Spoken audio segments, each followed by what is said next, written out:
So I simply cannot believe that we are 6 weeks into My Dress Up Darling. It has been such a treat to watch this anime kind of come onto the scene and explode in popularity on how much I see it kind of just all over the internet.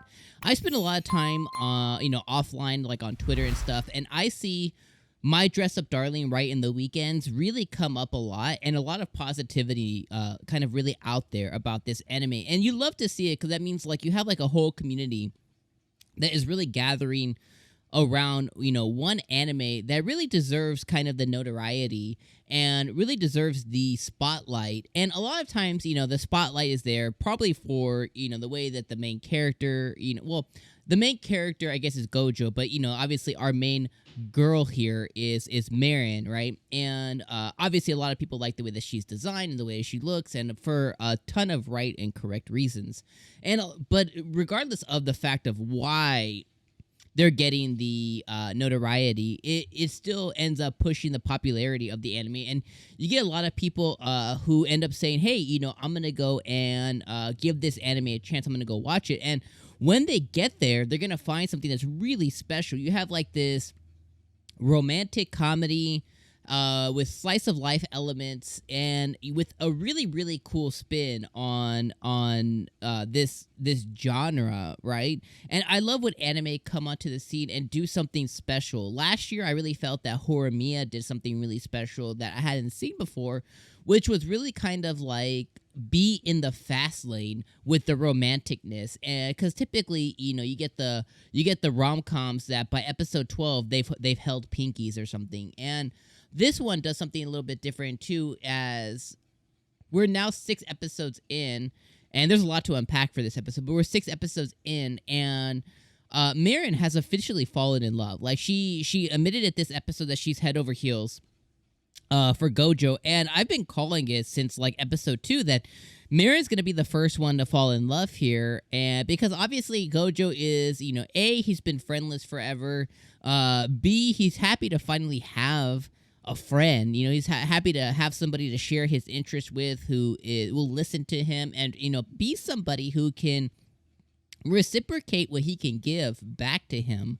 And in all honesty, he's just never had that before. So for him, Kitagawa or MARIN or whatever, is really special to him. And, obviously he thinks she's gorgeous and beautiful, but he thinks obviously he's undeserving of her in that way. So he's not going to pursue it, but I think MARIN, with her being headstrong and with her the personality type that it is, I don't think that it'll be left on the table for him to be a blubbery idiot for long. I think that she will make it apparent very soon that she does in fact like him that way. At least that's what I'm hoping for. So with this episode, now that I've said all that, let me take it back to you. So this episode had a few different keynotes. So the first thing is, the first part of the episode picks up where we got left off on last week with Grandpa coming home finally, with MARIN being there, and with her and Gojo sharing a very special moment together with, washing all of her cosplay and everything. But in that moment, the way that he takes something that she's passionate about so seriously, she was already kind of like falling for him in a way, just because of, he's somebody. The way that he is obviously a lot different than other men or other boys of his age. The way that he's passionate and driven, and he listens to her. So all those things have made her fall in love, and I'm sure the list is longer than that. So in that moment, just washing her wig and stuff, like he's being himself, and she's like, yo, did I just fall in love? Did I just woof him, whatever? And I was losing it during that moment. And then homegirl gets hungry, right? So that in itself is funny. The grandpa, voicing his concerns to his aunt about finding stockings and women's garments and stuff, I thought was absolutely hilarious. And then finally, Grandpa meets MARIN, and it all kind of comes together. He puts it together. And then, as Gojo is showing Grandpa his work that he did on her cosplay, again, she's like, I'm falling in love. I love him, blah, blah, blah. And then that's when she gets hungry. And they both found, her Grandpa and Gojo find out her diet, and they're like, you need to come here for dinner from now on because they're both concerned about the convenience store food that she constantly keeps eating.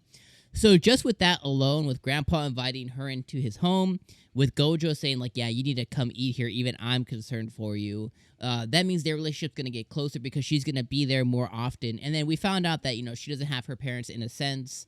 So because of that, she's kind of alone. So, her openness and availability it goes through the roof. So she's going to be spending more time over here with Gojo and stuff. And obviously their relationship will grow and bloom and, stuff like that. Then the next half of the episode, we get a new character introduced. We get JUJU, JUJU-san. I forget what her real name is. I'm just going to go by JUJU because I really think that's really cute. Grandpa comes in clutch for the win. And invites our girl JUJU in because she was a stalker. She stalked the hell out of our boy Gojo. And she noticed the MARIN on the internet. She went to the cosplay event. She stalked the hell out of both of them. She followed homeboy home. She followed him home. And then she came on a rainy day for whatever reason, to find him there. And Grandpa immediately put two and two together thinking that this was, obviously if Gojo had one female friend, this must be another female friend. So he invited her in. And she took a shower and was, drying her clothes and stuff because she was out in the pouring rain.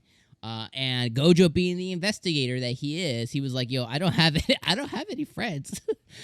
He was thinking probably this was like a male person or something. He got to see every part of JUJU after her shower. Unfortunately, he got to see every part. And the funniest shit ever in the world is when they cut to a moment to where Gojo's having a conversation with his grandpa on how the Hina dolls are hairless and how they're so smooth because of what he saw in those moments during into all of what he saw of JUJU. And eventually, obviously, JUJU makes it known that she's there to get a cosplay made by him. We find out that she's the one that MARIN has a big heart-on for, that she's a huge fan of. So all that kind of comes together, and then JUJU ends up using her parts that she had out there for Gojo to see as like blackmailing him into do work for her. So it was just all hilarious, all funny. And I really, really enjoyed this episode. And now we have a new character in the mix. And the next thing that's coming is Gojo's going to be doing a cosplay. He's going to be putting together the cosplay for JUJU to be this one specific character. And MARIN is going to cosplay the antagonist of that character, which is that sister of the character in that show that they're trying to represent, which I think is really badass as well, that they're going to both have this. But that means now our boy Gojo's got to do double the work, but he's now going to have another friend that he gets close to. Now, I hope that this girl doesn't end up being like a love rival or something of that nature, because I really don't think that's necessary. But I do really appreciate the fact that Gojo now has another friend, again, that has a strong interest, who didn't make fun of him for Hina dolls, who probably is not going to make fun of him at all for Hina dolls, who recognizes the beauty in Hina dolls. Because the one thing about the cosplayers is that they recognize beauty in a different... The way they look at beauty is different than others. So when they look at Hina dolls, they see that as like, little figures, like mini cosplays in a sense. And they can really appreciate that. So I love that.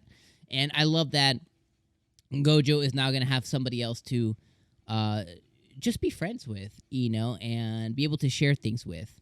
And I just hope that it's not a love triangle type thing, which I really don't think it will be, but we'll see what ends up happening.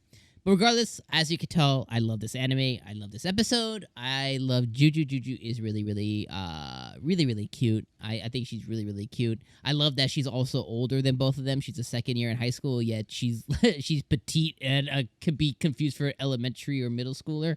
And I think that's hilarious, especially because our boy Gojo is like 6'3" or something. He's a giant. But all right, I'll leave you guys on that for this week. Thank you guys for being with me for another week of my Dress Up Darling. I will be here again next week for episode number 7. Let me know what you guys thought about this episode down in the comments below, and I'll see you next week, my friends.